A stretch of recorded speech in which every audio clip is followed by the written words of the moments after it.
Hello बच्चों, कक्षा 5 में आज हमारा विषय है पर्यावरण अध्ययन और पाठ का नाम बोलती इमारतें। तो चलिए मिलकर इन प्रश्नों को हल करते हैं। प्रश्न नंबर 1, सही विकल्प चुनिए। पहला है, इनमें से कौन सा किला दिल्ली में है? तो दिल्ली में है लाल किला, तो इसका उत्तर है लाल किला। अगला है, इनमें से कौन सी इमारत दिल्ली में नहीं है?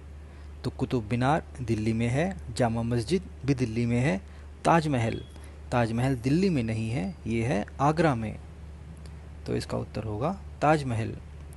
अगला है, गोलकोंडा पर कुतुब शाही सुल्तानों ने कब तक राज किया? तो कुतुब शाही सुल्तानों ने गोलकोंडा पर राज किया था 1518 से 1687 तक। अगला है, इनमें से इमारत का उदाहरण कौन सा है? तो इनमें से इमारत का उदाहरण है एक किला। अगला करते हैं, किले में बुर्ज क्यों बनाए जाते थे?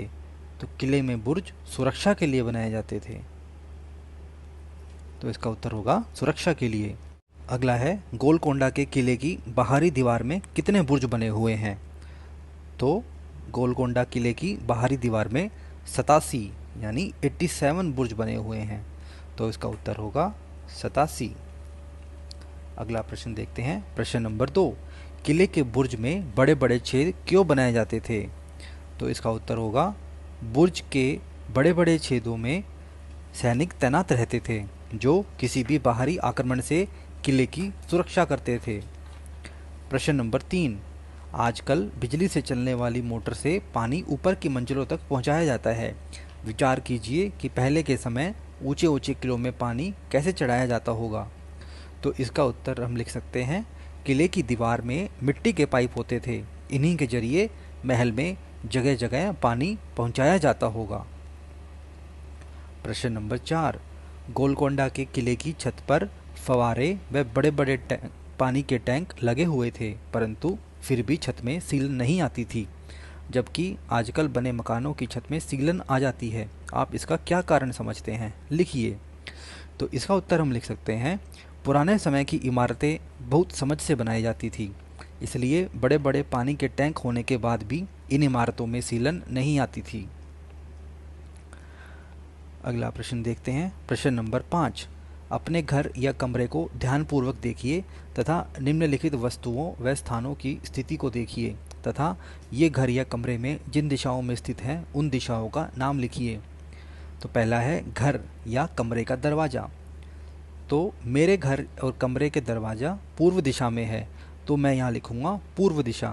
आपका कमरे का या घर का दरवाज़ा जिस दिशा में हो आपको वही लिखना है।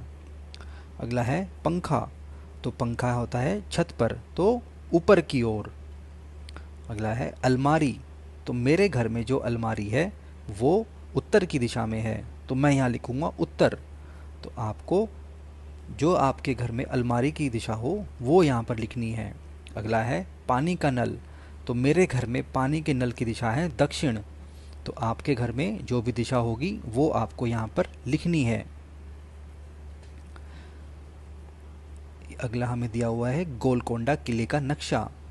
तो एक हमें ये नक्शा दिया हुआ है जिसमें उत्तर की तरफ है जमाली दरवाज़ा और पोचंपा बुर्ज, इसी तरह पूर्व की तरफ है मोती दरवाज़ा और पश्चिम की तरफ है बाला हिसार, इसी तरह दक्षिण की तरफ है बामनी दरवाज़ा या बमनी दरवाज़ा। तो इससे संबंधित कुछ प्रश्न हम यहाँ पर हल करते हैं। प्रश्न नंबर 5, दिए हुए नक्शे को देखकर निम्नलिखित प्रश्नों के उत्तर दीजिए। पहला है, फतेह दरवाज़ा से मोती महल जाने के लिए किस दिशा से किस दिशा की ओर जाएंगे? तो पहले हम मैप में देखते हैं फतेह दरवाज़ा कहाँ पर है। तो फतेह दरवाज़ा है ये रहा। तो ये जो फतेह दरवाज़ा है ये दक्षिण और पूर्व के बीच में है, तो इसकी दिशा होगी दक्षिण पूर्व। इसी तरह अब मोती महल जो है वो फतेह दरवाजे से पूर्व और पश्चिम के बीच की दिशा में है, तो इसका होगा ये रहा मोती महल। तो मोती महल जाने के लिए हमें इस तरफ जाना होगा। तो ये दिशा होगी पश्चिम और पूर्व के बीच की।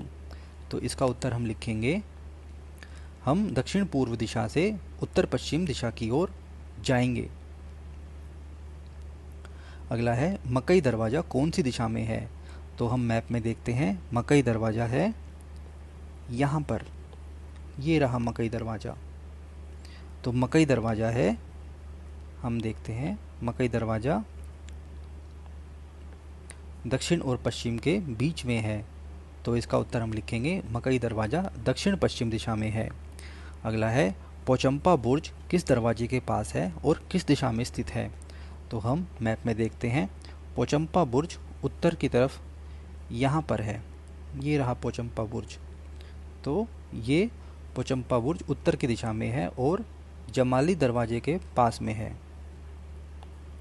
तो इसका उत्तर हम लिख सकते हैं यहाँ पर, पोचंपा बुर्ज जमाली दरवाजे के पास है और यह उत्तर दिशा में है।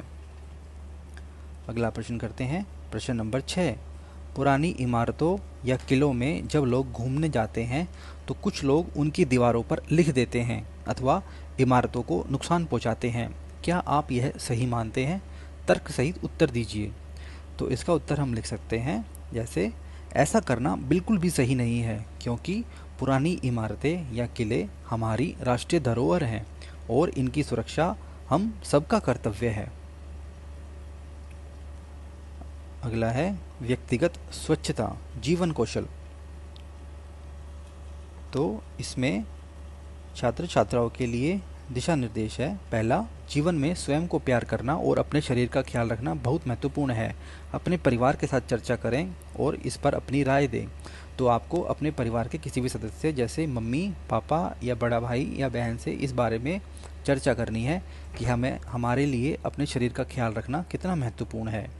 अगला है, कविता गीत नृत्य भाषण के माध्यम से व्यक्तिगत स्वच्छता के महत्व को व्यक्त करें और अपने शिक्षक को इसकी 1 या 2 मिनट की रिकॉर्डिंग साझा करें।